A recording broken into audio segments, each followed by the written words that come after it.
Buenos dias, all RGT85 here. Hope everyone is having a great day. We had a bunch of stuff to talk about yesterday. Make sure you guys go watch both of those videos, but the train keeps moving and we have to talk about new stuff because there's a couple stories going on that I definitely want to cover. First time on the channel, be sure to hit that subscribe button, like, comment, and share. Hit that bell notification as well. And without any further ado, let's talk about what's going on in the world of video games.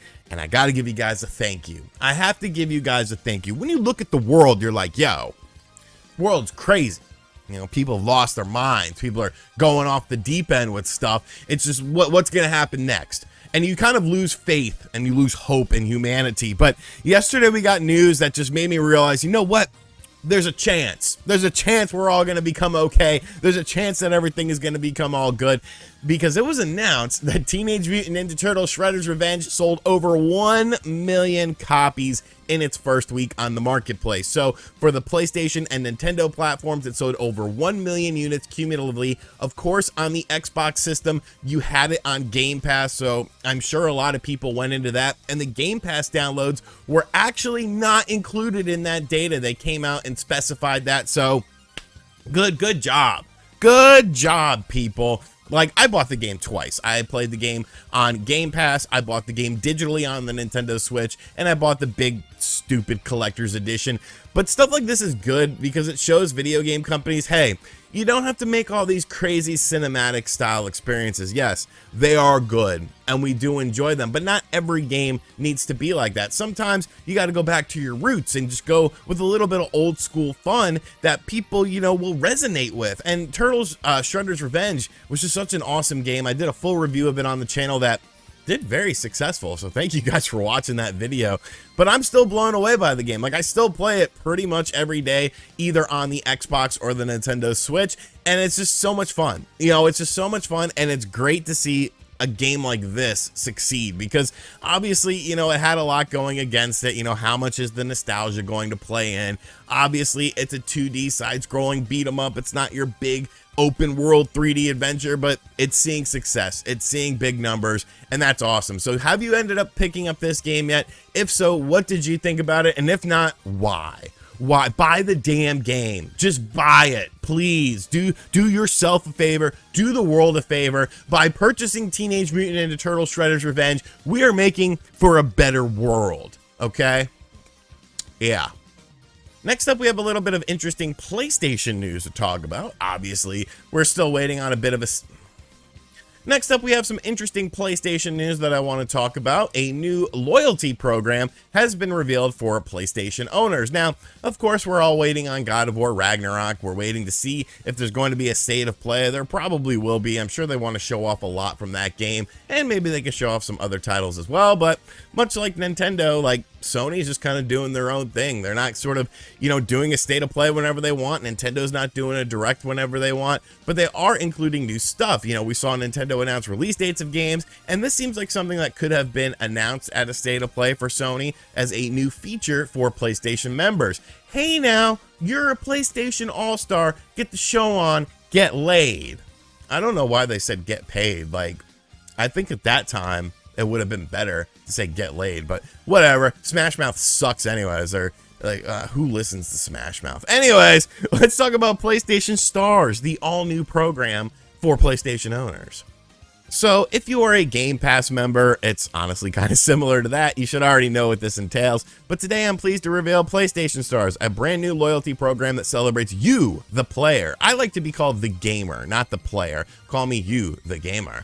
Because Nintendo used to say something like that. Mr. Iwata, R.I.P. He'd be like, you, the gamer.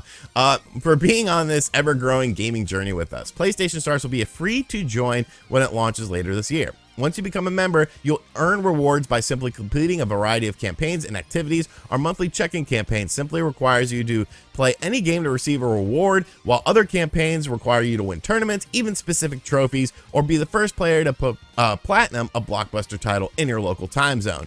You basically get points that you can use for PSN stuff, and PlayStation Store stuff, so kind of like, you know, what they have with Game Pass. And as an additional benefit, PlayStation Plus members enrolled in PlayStation Stars automatically earn points for purchases on the PlayStation Store. There's also going to be some digital collectibles, so everyone was like freaking out that there were going to be NFTs, but they did actually clarify that it was not NFTs. So once again, good job, gamers. You have scared these companies so much into, you know, not wanting to talk about NFTs and not wanting to do NFTs, that even when they talk about something that doesn't involve an NFT, they backtrack. They're like, yo, no, seriously, it has nothing to do with NFTs. So good job with that. But I think this is interesting. You know, obviously, we have to see the execution of it, how it's going to work, what the rewards are. You know, I'm sure it won't be something like catastrophic, you know, something massive where it's like you play one game and then you get another game for free. But I think little things like this are nice incentives. You know, think about back in the day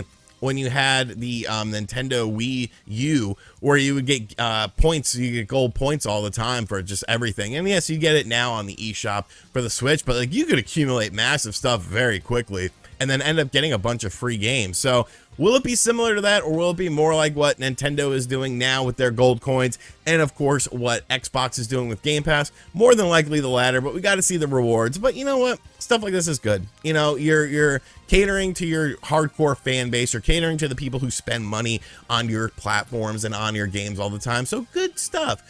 I am interested to see like the stuff where it's like you platinum a blockbuster title in your time zone. Like, I feel like you should be getting a nice reward for that. And, you know, it'll obviously increase speed runs and stuff like that. I don't know. Let's check out the execution. But PlayStation stars, you know, get the show on, get laid. And finally, it seems like video game companies are always purchasing other video game companies. We've seen it time and time again recently with Sony and Microsoft, but there's one company that usually doesn't purchase many people, and that of course is Nintendo. Well, Nintendo's been doing a little wheeling and dealing lately, all right, buying some companies up here and there, usually companies that they've worked with for a very long time.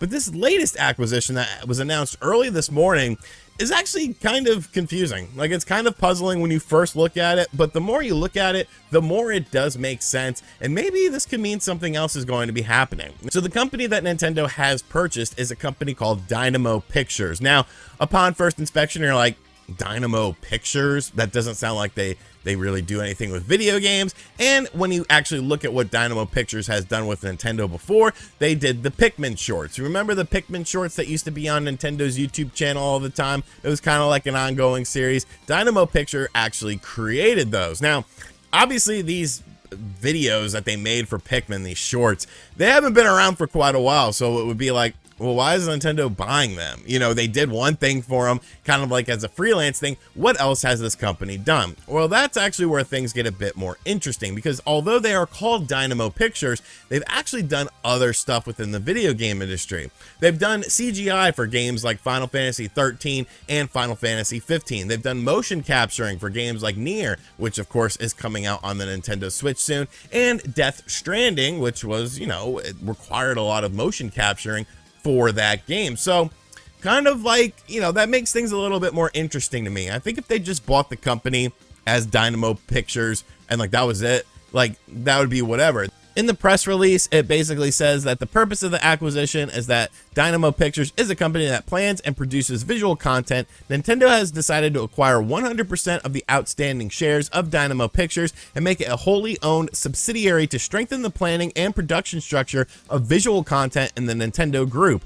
Then it goes on to say when it expects to be done, and they're actually changing the name of the acquisition from Dynamo Pictures to Nintendo Pictures Co. Limited. So, you know, it's a focus on the development of visual content utilizing Nintendo IP. Now, will this be more stuff like the Pikmin stuff, or will they actually have them work on video games? I think it could be both. I think it's an interesting acquisition regardless, because obviously Nintendo is doing, you know, more sort of visual related content. There's a freaking Mario movie coming out sometime next year that I still have questions about that. I don't know how that's going to work and how that's really going to be portrayed, but hey, you know, I'm just sort of waiting and seeing. I'm taking a wait and see approach with it. So an interesting acquisition. I do have to say, if you're against companies buying other companies up, you better keep that same energy with this. Like, it's a business, you know, it's a business at the end of the day. All because a company buys up another video game company doesn't make them the Antichrist. It's business. It's about making your IPs more attractive and making your consoles more attractive. Nintendo can buy other companies up just like these other companies like Microsoft and Sony can, and now they're starting to do it just in a different way. So if you get mad at that on your Twitter and you have meltdowns about it, you know, you got to have one about this too. I just try to keep an open mind about it. Yes, I might not like it, but you got to accept it at some point in time. So Nintendo Pictures Co., what do you want to see from them? Alrighty, so that is going to do it for today's video. I hope you guys enjoyed it. Be sure to give me your feedback in the comments section down below. And as always, thank you for checking out this video. If you are new to the channel, be sure to hit that subscribe button, like, comment, and share. Hit the bell notification as well. And as always, I'll catch you guys on the next video. Later.